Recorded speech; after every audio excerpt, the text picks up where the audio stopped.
Hi, I'm Duncan Moss, and I'd like to share my thoughts with you about one of my favourite movies of all time, the Beatles film Yellow Submarine, which has just celebrated its 50th anniversary a couple of months ago.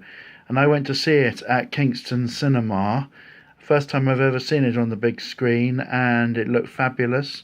Had a few technical problems to start with, but it all got sorted out in the end. And we got some lovely goodies with it, some stickers and some lovely postcards. And I came out of the film feeling really good. I first saw the film in I think it was August Bank Holiday 1974 with my brother. We watched it in my parents' bedroom on a little black and white portable, and even in black and white it just looked wonderful. And it had a load of Beatle favourites like Lucy in the Sky with Diamonds, When I'm 64, obviously Yellow Submarine, Eleanor Rigby, plus four tracks that were fairly new. They were, in fact, they were brand new for the film. At any rate, they were three outtakes from Sergeant Pepper, called "It's Only a Northern Song," "It's All Too Much," "All Together Now," and "Hey Bulldog," which Lennon did actually use specially for the film. The other three songs I said were outtakes, but they all work beautifully. Beatles had been very unhappy with themselves as cartoons in in an American television series for Saturday morning TV, which was animated quite well with the low budget, but they didn't like it. They didn't like the American accents that they had. It was shown in Britain about a year later, this time with British actors voicing the characters.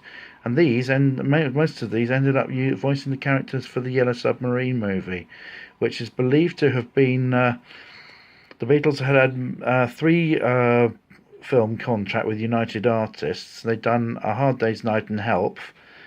Both had been very successful, and they're having trouble with coming up with a third film. And they thought their problems were solved when they had the idea of making a film based on their recent hit Yellow Submarine, and the film, a cartoon that would take nearly 2 years to make. And they thought that would Brian Epstein thought that would be the last film, but I believe that didn't work out that way, because the contract said that they had to be in person in the film. So that's why Get Back got made in 1969, which had turned into Let It Be. The Beatles also agreed to appear as themselves right at the end of the film, and that was shot in early 1968, and the film was released in July 1968, and I think it was a tremendous success. From what I can gather, it certainly has become a very big cult movie over the years. I've got a little bit of merchandise that I'm quite proud of from the film. This is a original 1969 Corgi model, but it's the 1987 reissue. It's got red hatches, which should have a yellow and a white one. In fact, apparently Corgi are going to release one soon with those hatches, the right colour. You've got the Beatles' heads coming out of the hatches. It's only got one propeller, and the one in the film has two.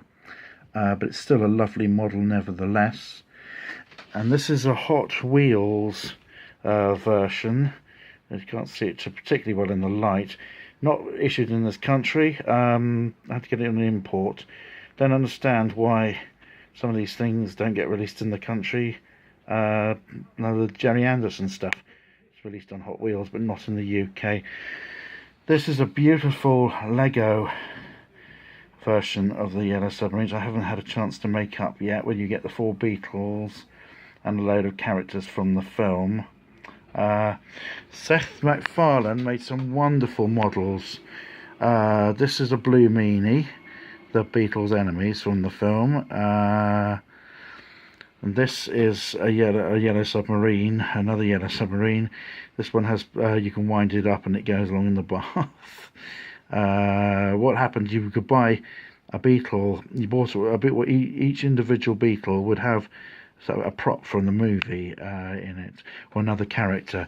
This is, I think, this is guy's Fred. I think he's the guy who goes in the yellow submarine to Liverpool to ask for help when the Blue Meanies attack Pepperland. And this chap here is Jeremy, the Nowhere Man. He's inspired by John's fantastic song from Rubber Soul, one of my favourite Lennon tracks of all time. And he basically helps the Beatles defeat the Blue Meanies. He's a really nice character, and he's voiced by the greatly loved British comedian Dick Emery. I live in Chessington, and Dick Emery lived in Esher, which is just down the road. He was a terrific little character, inspired by, not created by John Lennon, but inspired by John Lennon's song. And here we have Paul, looking very good, and he's just about to do some concerts at the O2, which I can't go to, but I've seen him twice in concert, and he was great both times. This is John with his. They're all done as they were really with the. Although the film was released in July 1968, when they all had long hair, this is when they had to stick with a persona for the film, so they chose the Sergeant Pepper sort of mode, which I think works quite well. This is George looking with a beard.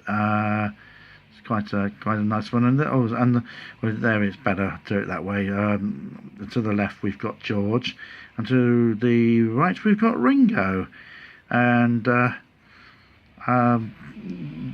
when they saw the film, they loved it, and they wished they'd had a little bit more to do with the movie. In fact, John Lennon was reputed to have said, "I want to write the script for the next Beatles movie, the next Beatles cartoon." But of course, sadly, that never happened, because just about 30 months later, they had split up. But it's a great little movie, and well worth getting out and buying on either DVD or Blu-ray. And these are the stickers that you got if you went to see the movie on the 50th anniversary, and they're really rather nice.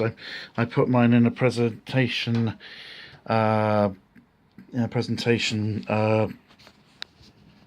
sort of plastic container, and these are the postcards. That's a lovely postcard of. Oh no, I'm reflected in the. That was not what I intended to do at all. And you get the yellow submarine as well.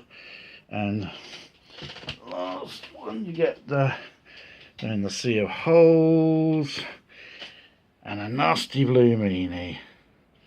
As I said before, the film was a tremendous, certainly was a success with the fans. I think it was a success box office wise, and but the first time it was released on Warner Home Video, I worked at the British Board of Film Classification, and I had Paul Chesney from Warner Home Video phoning up and asking my boss Jackie and myself why.